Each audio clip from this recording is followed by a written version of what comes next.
mushroomies. Welcome back to... Sorry, there's a piece of hair on my screen. Welcome back to my channel. Sorry if you hear a little bit of buzzers and stuff. Not buzzards, those are here, but yeah. Sorry if you hear a little bit of buzzes and stuff like that. I need to keep the window open so that I'm not dying of heat. But today, although we do have the fan, so I don't even know why that's open. Anyways, today is more of a serious, I would say, video. I don't know. But it is talking about something that happened to me, and you can believe me and you can not believe me, but it did happen. And it's sort of scary in a way, but I'll get on to the story.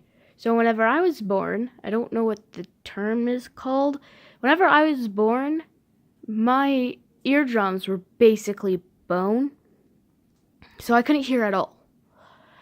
And I don't really remember anything with me not having my hearing or anything. So we're just gonna skip another 7 or 8 years, right? So I was 7 or 8, and I was going to get a surgery for them to drill holes in my ears so that I can hear again. And it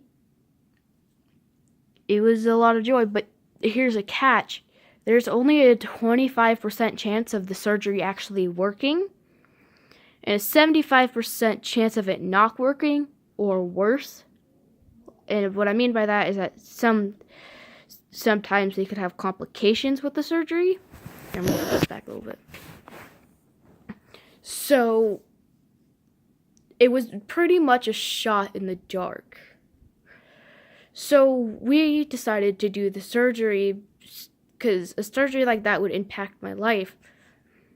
So the doctors took me in and everything. They put me under anesthesia and everything, and then we did the surgery happened. And I can't tell what my mom was thinking.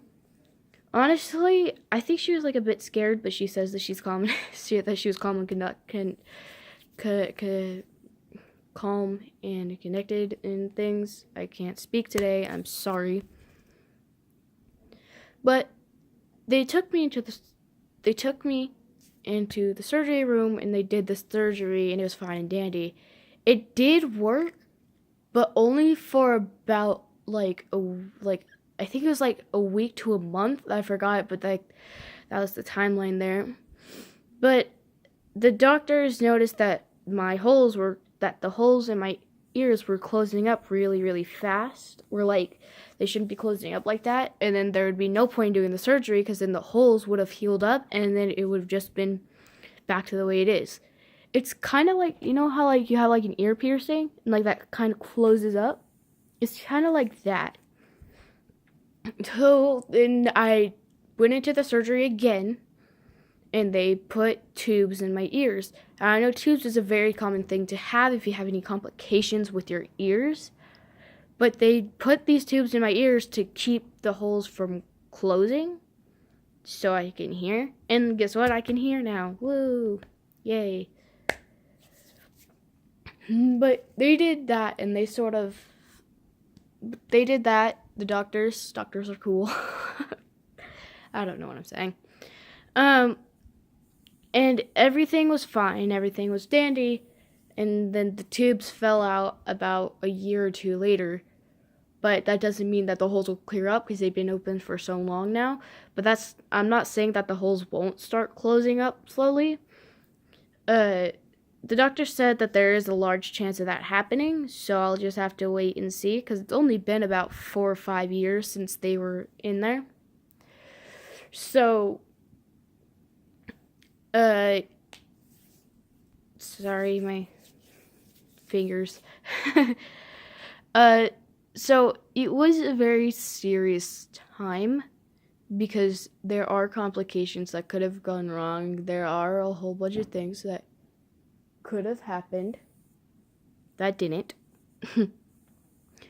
But today, there were some side effects. Like, for example, today, if I get anywhere close to an ear infection, it'll hurt like 10 times worse than anybody else's. So we're like, I have to go to the hospital for it. And I was like, it's an ear infection. You're supposed to. But I mean, like, the smallest ear infection that you could have, I have to go to the hospital for to make sure nothing's happening. Like, say, wax is blocking it up and all of that stuff. So, yeah, there's one thing. Another thing is that my ears are now super sensitive to everything. Like, I love swimming. Swimming is one of my favorite pastimes, but I can only be in the water so long, say 5 or 6 hours. But I really like swimming for long periods of time, say 12 hours, but I can never do that because of my ears. Like, they'll start filling up with water after about 3-4ish hours, and they'll start hurting really bad because they're super sensitive to that kind of thing. Another thing is that it's hard sometimes. Like, I know, like, my hearing is not a perfectly 100%, but how do I explain it? I don't know. I've been through a lot that my hearing is just like pretty much the tip of the iceberg. That's the second semi-serious thing, even though it was serious. That happened to me. Yeah. Another thing that I sort of have to deal with is sometimes, like, my ears will, like, I'll start hearing, like, there's water in my ears, even though, like, there could have, like, not been water in my ears for, like, say, a week, even though I do shower. But, like, say, like, it's been 2 days since I've showered. Like, say if I didn't have a time or I was doing schoolwork or something like that. 2 days, but, like, after I showered, so then, like, all the water should be out of my ears. So sometimes randomly, that'll just randomly happen and everything. But I know kids do have it more serious than I am, and I am so lucky that it did work. Because, like I said, it was a 25% chance that it would actually work, and a 75% chance of it either not working at all or doing something worse. And I'm grateful just to be where I am at with my hearing today. And it's not a thing, like, and I'm just grateful. And even if my ears do close up, well, my eardrums do close up whenever I'm older, I will still be grateful that this surgery worked, and I will still forever be grateful that I'm here today with the state I'm in and that I'm not completely deaf, because I've seen kids who are completely deaf and how much it's impacted their lives. But a few good things have also come with it too. I'm, even for my age, really, I'm not going to say open, but, like, I really appreciate the small things in life, because I know that they could be 1,000 times harder because I've been through it. And it's scary, even though I can't remember it, but it's scary.